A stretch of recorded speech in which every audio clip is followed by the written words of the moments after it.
बिस्मिल्लाहिर्रहमानिर्रहीम। हमारा आज का प्रैक्टिकल टॉपिक है titration of strong acid and weak acid with strong base. Strong acid की टाइट्रेशन करनी है स्ट्रॉन्ग बेस के साथ और वीक एसिड की टाइट्रेशन करनी है स्ट्रॉन्ग बेस के साथ। ये दोनों अलग एक्सपेरिमेंट है। पहले एक्सपेरिमेंट में स्ट्रॉन्ग एसिड को स्ट्रॉन्ग बेस के साथ टाइट्रेशन करनी है और दूसरे एक्सपेरिमेंट में वीक एसिड की स्ट्रॉन्ग बेस के साथ टाइट्रेशन करनी है। एक्सपेरिमेंट से पहले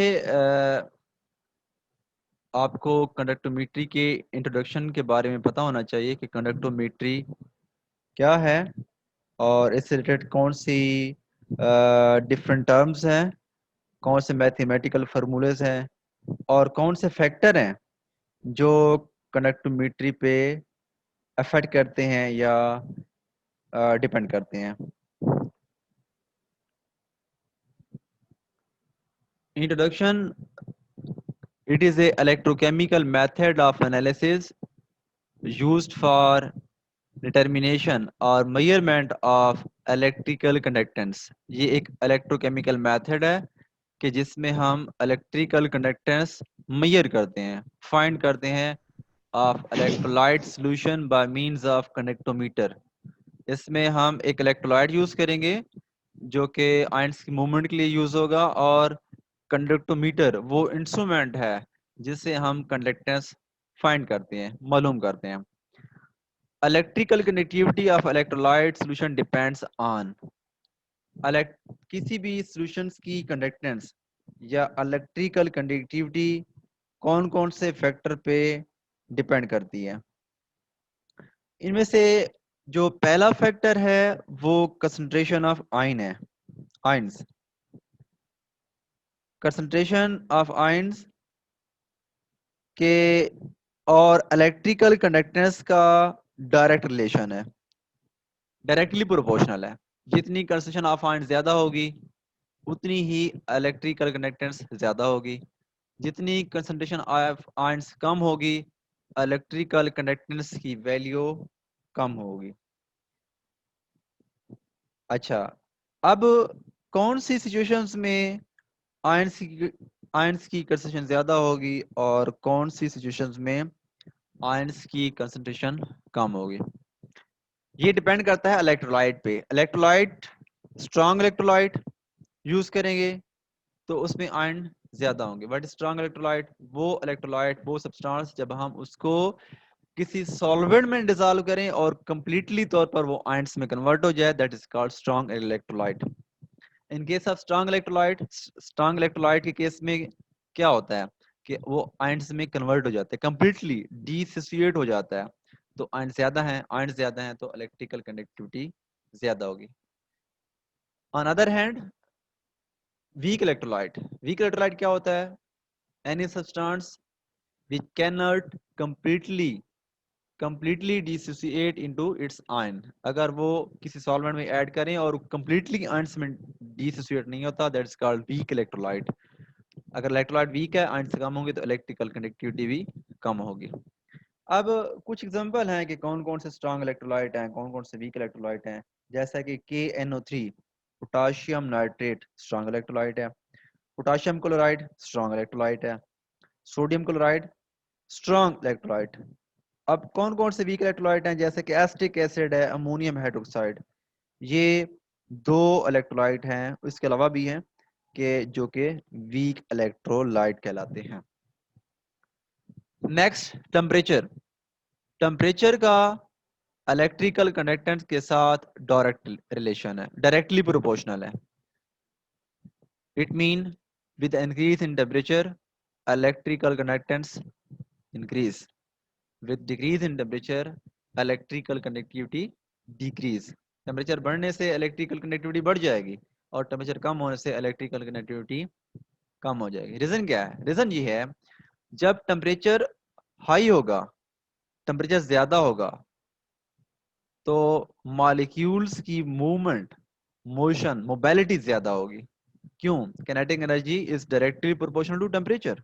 जितना टेम्परेचर ज़्यादा होगा मॉलिक्यूल्स की किनेटिक एनर्जी ज़्यादा होगी, मॉलिक्यूल्स की किनेटिक एनर्जी ज़्यादा होगी, वो स्पीड के साथ तेज़ी के साथ मूव करेंगे, मोबिलिटी ऑफ आयन ज़्यादा होगी, तो इलेक्ट्रिकल कंडक्टेंस की वैल्यू भी ज़्यादा होगी। मोबिलिटी ऑफ आयन्स उसी टेम्परेचर से रिलेशन है इसका कि मोबिलिटी ऑफ आयन्स का और इलेक्ट्रिकल कंडक्टिविटी का डायरेक्ट रिलेशन है। जितनी मोबिलिटी ऑफ आयन ज़्यादा होगी और उतनी ही इलेक्ट्रिकल कंडक्टेंस की वैल्यू ज़्यादा होगी।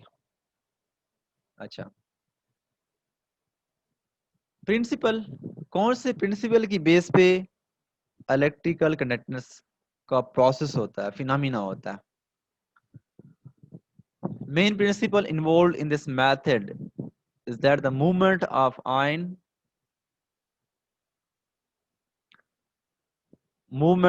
ions creates electrical conductivity, कि ये आयंस की मूवमेंट डिपेंड करता है जो कि इलेक्ट्रिकल कंडक्टिविटी क्रिएट करते हैं।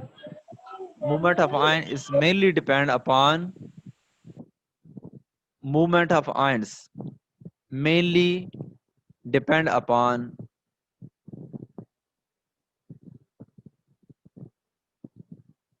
किस चीज डिपेंड करता है? डिपेंड करता है कंसंट्रेशन ऑफ आयन पे।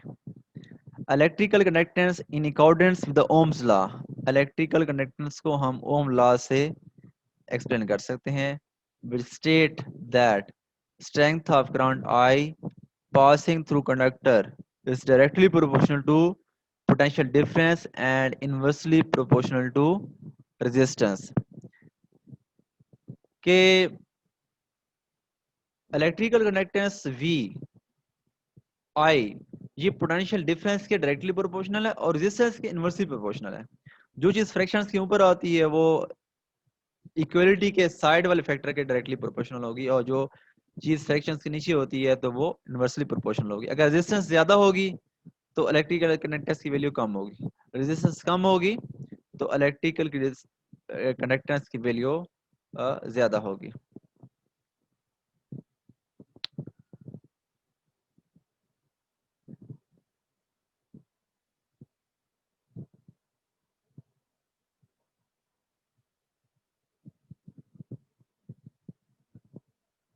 उसके बाद है इम्पोर्टेंट डेफिनेशन एंड रिलेशन। कुछ ऐसी डेफिनेशन है, रिलेशन है कि जो इलेक्ट्रिकल कनेक्टिविटी में यूज होती हैं। Conductance G is with which current flows per unit area of connectometer conductor per unit potential applied and is reciprocal to resistance. Its unit is Siemens ohms. G क्या है? Conductance है और ये 1/r के बराबर है। रेजिस्टेंस क्या है? Is a measure of conductor opposition to flow of electric charge. जब इलेक्ट्रिक चार्ज फ्लो करता है तो उसकी पोजिशन में कितना अपोजिशन हो रही है, रुकावट हो रही है, दैट इज कॉल्ड रेजिस्टेंस, और resistance is inversely proportional to conductance G। Specific conductance, specific conductance resistance offered by a substance of 1 centimeter length L and 1 square centimeter surface area A, its unit is ohm centimeter. Rho is equal to AR over L. Specific conductivity क्या है? KV conductivity offered by a substance of 1 centimeter length L and 1 square centimeter surface area, and its unit is MHOS, M holes per centimeter. Equivalent conductivity and molar conductivity. Equivalent conductivity में ये फर्क है, equivalent conductivity और molar conductivity में अगर हम difference देखना चाहें, इक्विवेलेंट कंडक्टिविटी में जो आप इलेक्ट्रोलाइट लेंगे उसमें salute, that is called salute, के इक्विवेलेंट वेट के हिसाब से आप मेजर करेंगे। जो भी आप इलेक्ट्रोलाइट लेंगे उसके आप इक्विवेलेंट वेट फाइंड करेंगे। और जब आप मोलर कनेक्टिविटी करेंगे तो उसमें आप पॉली इलेक्ट्रोलाइट का मॉलिक्यूलर वेट के हिसाब से आप कैलकुलेशन करेंगे। अब जैसे कि electrical connectivity, sorry, equivalent connectivity, conductivity of a solution containing equivalent weight of solute between electrodes 1 centimeter apart and 1 square centimeter surface area. Its unit is MHOS per centimeter. अब इसमें आपने असेंबली कैसे बनानी है, यानी कि दो इलेक्ट्रोड डिप करने हैं, एक एनोड होता है एक कैथोड होता है, दो इलेक्ट्रोड के दरमियान कितना फासला होना चाहिए, 1 सेंटीमीटर, दोनों के दरमियान जो फासला है वो 1 सेंटीमीटर, और हर इलेक्ट्रोड का जो सरफेस एरिया क्या है वो है 1 square centimetre. Equivalent conductivity is equal to specific conductivity kV into volume of solution containing 1 gram equivalent weight of electrolyte. Molar conductivity की है conductivity of solution containing molecular weight of solute between electrodes 1 centimeter apart and 1 square centimeter surface area. Molar conductivity is equal to specific conductivity kV into volume of solution containing 1 molecular weight of electrolyte. ये factor पहले मैंने आपको बता दिए हैं कि conductance of solution किस चीज़ पे डिपेंड करती है, टेम्परेचर्स पे। It is increase by increase of temperature, nature of ions. अच्छा, इसमें एक फैक्टर है nature of ions. Nature of ion mean size, molecular weight, number of charges the ion carries and other factor. Size, अगर ions का size ज्यादा है, larger size है, बड़े साइज का आयन है, तो उसकी मोबिलिटी लो होगी, स्लो होगी। मोबिलिटी ऑफ आयन स्लो होगी तो कंडक्टेंस भी की वैल्यू कम होगी। अच्छा, concentration of ions as the number of ion increase, conductance of solution increase. जैसे जैसे उसकी कंसंट्रेशन इंक्रीज होगी तो कंडक्टेंस की वैल्यू भी इंक्रीज होगी। साइज ऑफ इलेक्ट्रोड, अब इलेक्ट्रोड का साइज अगर सॉल्यूशन की कंसंट्रेशन बहुत लो है, डाइल्यूट सॉल्यूशन है, तो उस केस में हम लार्जर इलेक्ट्रोड यूज करते हैं हम। इंस्ट्रूमेंट, जो इंस्ट्रूमेंट हम इलेक्ट्रिकल कंडक्टेंस के लिए यूज करते हैं दैट इज कॉल्ड कनेक्टोमीटर, उसे हम कनेक्टोमीटर कहते हैं। अब कनेक्टोमीटर में के कौन कौन से पार्ट होते हैं, वो उसका एक पार्ट करंट सोर्स है कि आपने उस कनेक्टोमीटर्स को रन करने के लिए कौन सा करंट यूज करेंगे, एसी करंट यूज करेंगे या डीसी करंट यूज करेंगे। एसी करंट कौन सा होता है, जो करंट इलेक्ट्रिसिटी से आता है उसे हम कहते हैं एसी करंट। जो करंट बैटरी से आएगा, सोलर प्लेट से आएगा, that is called DC current. हम एसी करंट को प्रेफर करते हैं, करंट को प्रेफर करते हैं। डीसी करंट को प्रेफर क्यों नहीं करते, डीसी करंट को इसलिए प्रेफर नहीं करते क्योंकि डीसी करंट अप्लाई करने से इलेक्ट्रोड हाईली पोलराइज हो जाते हैं। हाईली पोलराइज हो जाते हैं, क्या मतलब है कि उस इलेक्ट्रोड की रेजिस्टेंस में इजाफा हो जाता है, रेजिस्टेंस इंक्रीज हो जाती है। जैसे रेजिस्टेंस बढ़ जाएगी तो इलेक्ट्रिकल कनेक्टिविटी की वैल्यू लो हो जाएगी, क्योंकि रेजिस्टेंस का और इलेक्ट्रिकल कनेक्टिविटी का इनवर्स रिलेशन है। अच्छा, कंडक्टिविटी सेल, हम different kinds of cell use करते हैं जो कि कंडक्टोमीटर में यूज होते हैं। नॉर्मली ये पायरेक्स के बने होते हैं, क्वार्ट्ज के बने होते हैं, जो कि हाईली स्टेबल होते हैं, और उसमें दो प्लाटिनियम के इलेक्ट्रोड होते हैं। अच्छा, अब इसमें एक अहम फैक्टर, ये अहम पॉइंट ये है कि जो टेम्परेचर यूज कर रहे हैं उसको आपने कांस्टेंट रखना है। नॉर्मली हमें इलेक्ट्रिकल कंडक्टर्स फाइंड करने के लिए टेम्परेचर की जरूरत नहीं पड़ती कि हमें टेम्परेचर्स की वैल्यू फाइंड करनी है कि कितना टेम्परेचर आ रहा है, लेकिन ये है कि जिस टेम्परेचर्स पे आप एक्सपेरिमेंट कर रहे हैं वो कांस्टेंट होना चाहिए। फर्स्ट करें आप 25 फिगर, नॉर्मली अब रूम टेम्परेचर 25, तो आपके पास वो 25 होना चाहिए थ्रू आउट द एक्सपेरिमेंट। क्योंकि अगर टेम्परेचर चेंज करेंगे तो डेफिनेटली इलेक्ट्रिकल कंडक्टेंस की एग्जैक्ट वैल्यू नहीं आएगी, इलेक्ट्रिकल कंडक्टेंस की वैल्यू चेंज हो जाएगी। क्यों चेंज हो जाएगी, क्योंकि टेम्परेचर बढ़ने से मोबिलिटी ऑफ आयंस, आयंस की रफ्तार चेंज होगी। अगर आयंस की रफ्तार चेंज होगी, स्पीड चेंज होगी, मोबिलिटी ऑफ आयंस चेंज होगी, तो डेफिनेटली इलेक्ट्रिकल कंडक्टेंस की वैल्यू भी इंक्रीज होगी। इसलिए जो टेम्परेचर्स आप, जिस टेम्परेचर पे आप रिएक्शन स्टार्ट किए कर रहे हैं तो उसको कांस्टेंट रहना चाहिए। हम different kinds of cell use करते हैं। वाइट माउथ सेल है, cell for reaction producing precipitation है, डिप टाइप सेल है। डिफरेंट काइंड्स ऑफ सेल हम इसमें यूज करते हैं। इलेक्ट्रोड, इलेक्ट्रोड हम यूज करते हैं platinum sheet each of 1 centimetre और फिक्स्ड डिस्टेंस ऑफ 1 सेंटीमीटर। जो इलेक्ट्रोड हम यूज कर रहे हैं उसका दरमियान डिस्टेंस 1 सेंटीमीटर होना चाहिए, यानी 1 सेंटीमीटर के फासले पर दोनों इलेक्ट्रोड हो। जो इलेक्ट्रोड होगा उसको हम प्लैटिनम से कोट कर देंगे। Surface is coated with the platinum black to avoid polarization effect at increase effective surface area. हम इलेक्ट्रोड की सरफेस को प्लैटिनम से क्यों कोट करते हैं? ताकि पोलराइजेशन का इफेक्ट कम हो। क्यों? पोलराइजेशन का इफेक्ट ज़्यादा होगा, रेजिस्टेंस बढ़ जाएगी। रेजिस्टेंस बढ़ जाएगी तो इलेक्ट्रिकल कंडक्टेंस की वैल्यू कम हो जाएगी। तो उस चीज़ से बचने के लिए हम इलेक्ट्रोड को कोटिंग करते हैं।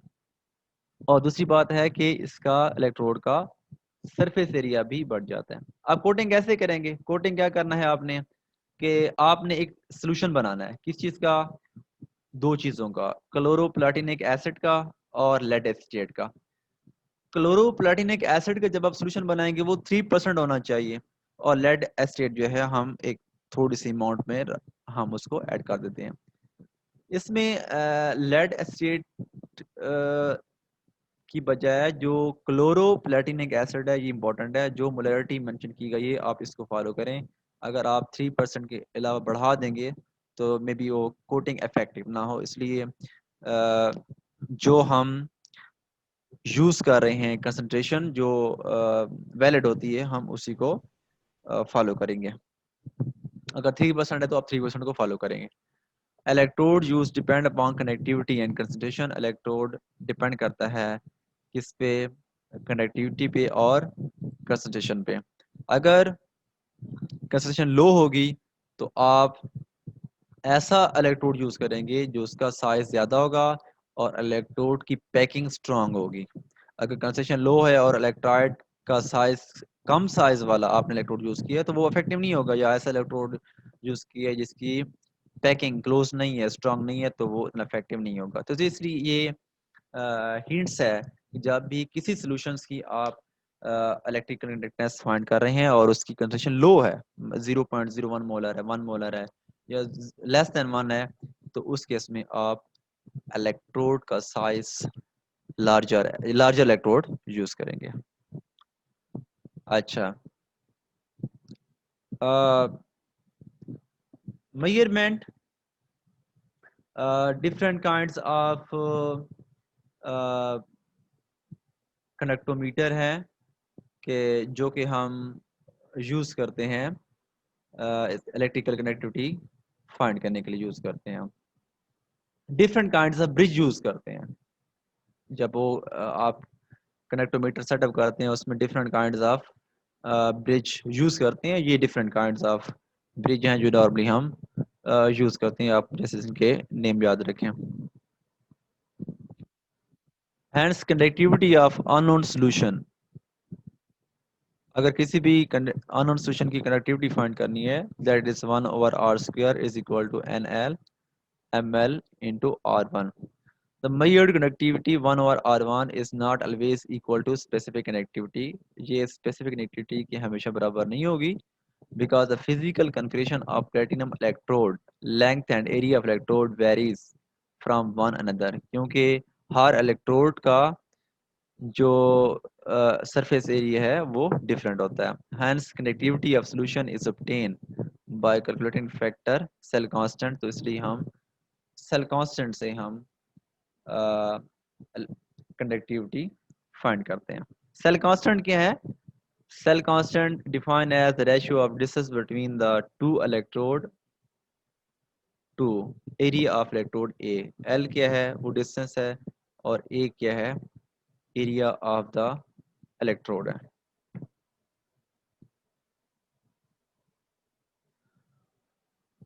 Conductometric titration. अब आपको स्क्रीन पे ये नजर आ रहा है, that is called conductometer. Conductometer ये आपने जब फिजिकल एक्सपेरिमेंट किए हैं तो फिजिकल लैब में ये कंडक्टोमीटर पड़ा हुआ है। ये ऐसा ही है जैसे कि पीएच मीटर होता है, जो एक्सपेंसिव पीएच मीटर, बिल्कुल पीएच मीटर की तरह होता है। और ये इसकी असेंबली यहाँ भी दिखाई गई है। एक पीच मीटर वो जो हमने कन्वेंशनल यूज किया था, जस्ट लाइक रेड कलर का एक छोटा पीच मीटर था, वो वाला नहीं है। एक और अथेंटिक जिसकी एक्सपेरिमेंट से अथेंटिक रिजल्ट होते हैं, मैं उस पीच मीटर की बात कर रहा हूँ। तो कंडक्टोमेट्रिक टाइट्रेशन ये हमारा मेन एक्सपेरिमेंट है। तो इसमें determination of end point of titration by means of conductivity measurement is known as conductometric titration. Conductometric titration क्या है कि ऐसी टाइट्रेशन जिसमें हम टाइट्रेशन का एंड पॉइंट कंडक्टोमीटर से फाइंड करना है। नॉर्मली जब हम सिंपल एक्सपेरिमेंट करते हैं तो क्या करते हैं, हम टाइट्रेशन के लिए कोई ना कोई इंडिकेटर ऐड करते हैं। वो इंडिकेटर हमें बताता है कि ये टाइट्रेशन कंप्लीट हो गई है या नहीं हुई। लेकिन इस केस में कोई इंडिकेटर यूज नहीं करेंगे, हमें टाइट्रेशन का एंड पॉइंट कंडक्टोमीटर से पता चलेगा। So that's why it is called conductometric titration. During the course of titration, the conductivity of the solution changes since there is change in number and mobility of ions. जब titration process हो रहा होता है तो उसमें conductivity की value change होगी। क्यों? क्योंकि उस नंबर ऑफ आयंस भी चेंज हो जाएंगे और आयंस की मोबिलिटी भी चेंज होगी, उसमें वैल्यू फिक्स नहीं रहेगी। At the end point of titration, there is a sharp change in the conductivity of solution shown by intersection of the line in a graph of conductivity with volume of titrant added. हमें कैसे पता चलेगा? Conductometric titration करेंगे, conductance की value हम note करते जाएंगे। हमें कैसे पता चलेगा कि टाइट्रेशन कंप्लीट हो गई है? जैसे टाइट्रेशन स्टार्ट करते हैं तो स्टार्ट में इलेक्ट्रिकल कंडक्टेंस की वैल्यू ज़्यादा होती है। जैसे जैसे टाइट्रेशन स्टार्ट होती है वैल्यू डिक्रीज होती है। जैसे ही कंडक्टेंस की वैल्यू डिक्रीज होगी, एक ऐसा पॉइंट होगा कि डिक्रीज होने के बाद एकदम से उसकी वैल्यू इंक्रीज होगी। तो वो पॉइंट जिसके बाद वो वैल्यू एकदम से इंक्रीज हो रही है, वो पॉइंट हमारा होगा एंड पॉइंट ऑफ टाइट्रेशन। उस पॉइंट पे टाइट्रेशन एंड हो जाएगी। हम इसको ग्राफ से भी शो कर सकते हैं कि अगर हम वाई एक्सिस पे आप लें कंडक्टेंस और एक्स एक्सिस पे आप लें वॉल्यूम ऑफ NaH, तो उससे हम ग्राफ प्लॉट करके भी देख सकते हैं कि कहाँ पे वैल्यू कंडक्टेंस की कम हो रही है और कहाँ से वैल्यू इसकी इंक्रीज हो रही है। तो वो मैथमेटिकल ग्राफ से हम इसको क्लियरली इसको हम अंडरस्टैंड कर सकते हैं। अच्छा, इस टाइट्रेशन में नॉर्मली दो टर्म यूज होती हैं। एक टाइट रैंड, ये मैं जहाँ पे एरो रोटेट कर रहा हूँ टाइट रैंड, इसके लास्ट पे टी आता है। एक और वर्ड है वो टाइट रैंड, उसके एंड पे डी आता है। तो ये टाइट रैंड टी वाला, लास्ट पे डी आ रहा है, टाइट रैंड लास्ट पे डी वाला, दोनों में क्या फर्क है? इनको आप याद रख सकते हैं लास्ट वाले वर्ड से। अब इसके लास्ट में टी आ रहा है, टी फॉर टॉप होता है, यानी जो चीज हम बी रूट में लेंगे वो टाइट रैंड होगी क्योंकि उसके एंड पे टी आ रहा है, टी फॉर टॉप होता है। जो चीज आप बी रूट के नीचे रखेंगे, बीकर के अंदर लेंगे, तो वो आपके पास टाइट रैंड डी वाली लास्ट पे डी आ रहा है, मीन डी फॉर डाउन होता है। फर्ज करें कि आप बी रूट में ले रहे हैं, NaOH ले रहे हैं और बी रूट के नीचे बीकर के अंदर या रिएक्शन फ्लास्क के अंदर आप ले रहे हैं HCl। अब बी रूट के अंदर NaOH है, वो टॉप पे होगा टाइट रैंड, आखिर पे टी होगा। और जो HCl आप ले रहे हैं रिएक्शन फ्लास्क में, एंड पे डी आ रहा है, तो वो आपका होगा टाइट रैंड। अच्छा, इसमें है कि types of conductometric titration, different kinds of conductometric titration है। तो नमाज का टाइम हो गया, नमाज पढ़ लें हम। उसमें एक है एसिड बेस और neutral titrations. Strong acid with strong base, acid भी स्ट्रॉन्ग है, बेस भी स्ट्रॉन्ग है। स्ट्रॉन्ग एसिड कौन सा है? HCl है। स्ट्रॉन्ग बेस कौन सा है? NOH है। अब NOH को आपने लेना है ब्यूरेट के अंदर टॉप पे, ये टाइट ट्रेंड होगा, आखिर में TR है। और HCl क्या है? इसको हम लेना है ब्यूरेट के नीचे किसी रिएक्शन फ्लास्क पे लेंगे या आप इसको बीकर में लेंगे, that is called tight trend, D वाला होता है। अब देखें कि स्टार्ट में देखें कि कंसंट्रेशन ज़्यादा है, जैसे जैसे ये with the passage of time तो इसकी कंडक्टेंस की वैल्यू कम होती जा रही है, और इस पॉइंट के बाद यकदम से वैल्यू इंक्रीज हो रही है। तो ये वाला पॉइंट जिसके बाद कंडक्टेंस की वैल्यू एकदम से इंक्रीज हो रही है, इस पॉइंट को हम कहते हैं एंड पॉइंट ऑफ टाइट्रेशन। यानी इस पॉइंट पर टाइट्रेशन कंप्लीट हो गई है, मुकम्मल हो गई है। When a base is added in the HCl solution, the conductance falls down due to the replacement of hydrogen ions by added H positive ion react with OH ions to form undissociated water। कि जब H और OH ion मिलते हैं तो उससे water बनता है। जब वाटर बनेगा उसमें आयंस की तादाद कम हो जाएगी। आयंस की तादाद कम होगी तो उसमें इलेक्ट्रिकल कंडक्टिविटी की वैल्यू कम हो जाएगी। After the equivalent point the conductance increase due to large conductivity of OH ions. अब यहाँ पे टाइट्रेशन कंप्लीट हो गई है, सारे H आयन खत्म हो गए हैं। अब फिर क्यों ये इसकी वैल्यू बढ़ रही है? क्योंकि हमने जो एक्स्ट्रा NOH ऐड किया है, NOH में से OH नेगेटिव आयन आएगा और उस वजह से इसकी कंडक्टेंस की वैल्यू बढ़ रही है।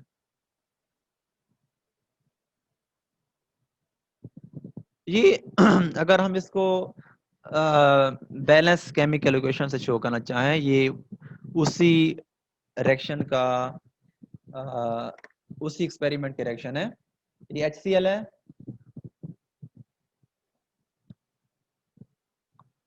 HCl को आप लेंगे बीकर में,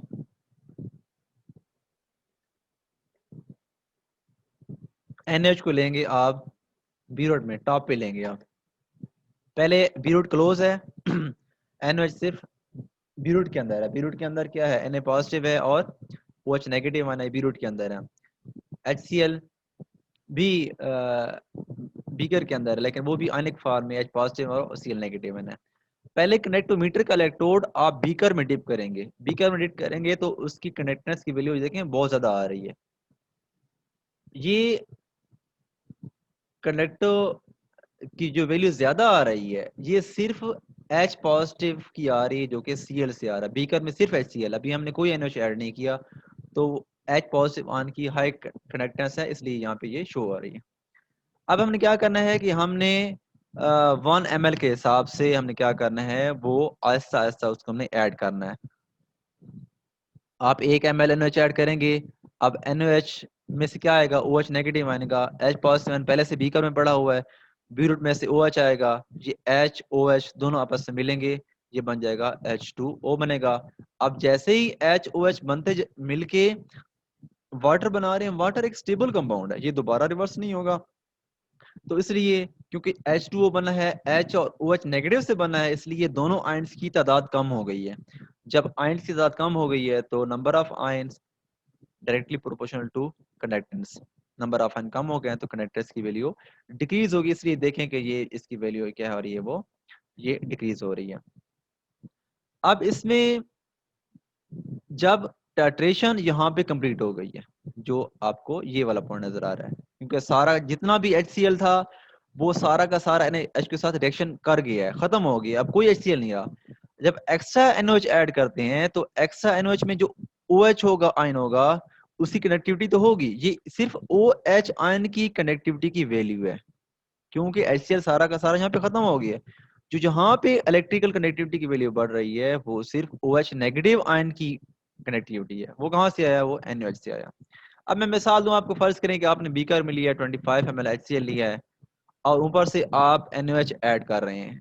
अब हम कितना NOH ऐड करें कि वो 25 ml HCl के साथ रिएक्शन कर दें, टाइट्रेशन मुकम्मल कर दें।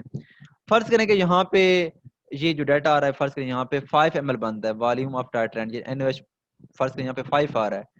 इसका मतलब है, एक सपोज कर रहा हूँ कि 25 ml HCl हो तो 25 ml HCl के साथ मुकम्मल टाइट्रेशन के लिए NOH के 5 ml चाहिए। 5 ml NOH, 25 ml HCl होंगे तो उनकी टाइट्रेशन कंप्लीट होगी।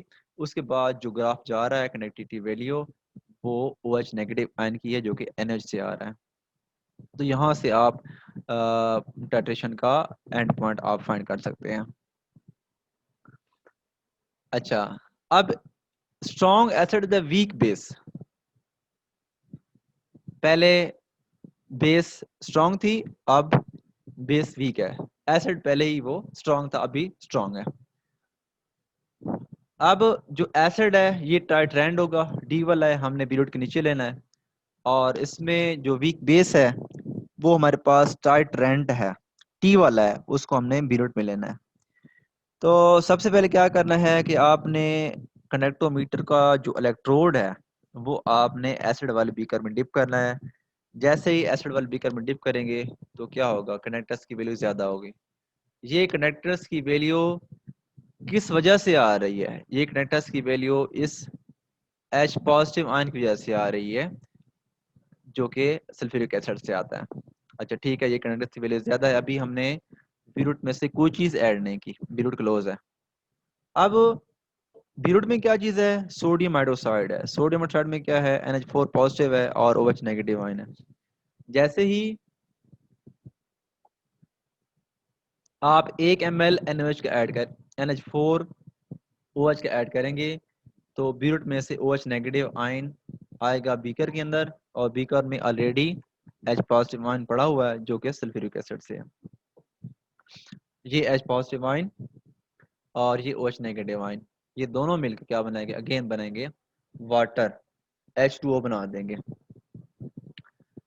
जब H2 बनाएंगे तो वाटर क्या है, ये अनडिसोसिएट है, यानी कि दोबारा डिसोसिएट नहीं होगा, स्टेबल कंपाउंड है। स्टेबल कंपाउंड है तो दोबारा आयंस नहीं बनेंगे इसके। तो यहाँ पे अगेन देखें, जैसे जैसे H और OH आयन मिलते जाएंगे वाटर की अमाउंट बढ़ती जाएगी और आयन की तादाद कम हो जाएगी। Number of ions is directly proportional to conductivity. Number of ions कम हो जाएंगे, कंडक्टिविटी की वैल्यू कम हो जाएगी, तो ओवरऑल इलेक्ट्रिकल कनेक्टेंस कम होगी। आप ग्राफ में देखें कि ग्राफ में यहाँ से देखें, यहाँ से देखें कि ये वैल्यू डिक्रीज हो रही है। जैसे ही वैल्यू डिक्रीज हो रही है नंबर ऑफ पॉइंट्स कम हो रहे हैं। अब यहाँ इस पॉइंट के बाद ये ग्राफ स्टेबल बन जाता है, यानी दोबारा से वो इलेक्ट्रिकल कनेक्टेंस की वैल्यू बढ़ती है लेकिन थोड़ी सी बढ़ती है और उसके बाद वो स्ट्रेट ग्राफ मिल जाता है। इसकी रीजन क्या है, इसकी रीजन ये है कि इस पॉइंट तक जितना भी सल्फ्यूरिक एसिड था वो सारा का सारा NH4 अमोनियम हाइड्रोक्साइड के साथ वो रिएक्शन कर गया है, खत्म हो गया है, टाइट्रेशन मुकम्मल हो गई है। उसके बाद जो अब ये कनेक्टेंस की वैल्यू है वो इस OH आयन की वजह से है। ये OH आयन कहाँ से आया, ये NH4 पॉजिटिव से आया, लेकिन स्ट्रेट लाइन मिल रही है आपको, इंक्रीज हुई है थोड़ी सी लेकिन स्ट्रेट लाइन मिल रही। अब क्वेश्चन है कि अगर हम पहले एग्जांपल में देखें उसमें भी एंड पे OH बच रहा था लेकिन यकदम से वैल्यू इंक्रीज हो रही है, कनेक्टर्स की वैल्यू बढ़ रही है। लेकिन इसमें देखें कि है तो OH लेकिन कनेक्टर्स की वैल्यू यकदम से इंक्रीज नहीं हो रही, बल्कि एक कांस्टेंट थोड़ी सी इंक्रीज होती है, बिल्कुल स्ट्रेट लाइन बन जाती है। मतलब है कि इलेक्ट्रिकल कनेक्टर्स की वैल्यू बहुत कम इंक्रीज हो रही है। उसकी वजह ये है कि पहले एग्जांपल में NOH है, ये OH आ रहा है सोडियम हाइड्रोक्साइड से जो कि स्ट्रॉन्ग इलेक्ट्रोलाइट है। Strong electrolyte means number of ions ज्यादा होंगे। इस केस में अमोनियम हाइड्रोक्साइड है जो कि वीक इलेक्ट्रोलाइट है। वीक इलेक्ट्रोलाइट है तो उसमें नंबर ऑफ आयंस कम होंगे। तो नंबर ऑफ आयंस कम है तो number of ions directly proportional to electrical conductance, इसलिए यहाँ पे वैल्यू थोड़ी सी इंक्रीज होके कांस्टेंट हो गई है due to weak electrolyte. Weak electrolyte में OH आयन बहुत कम होंगे।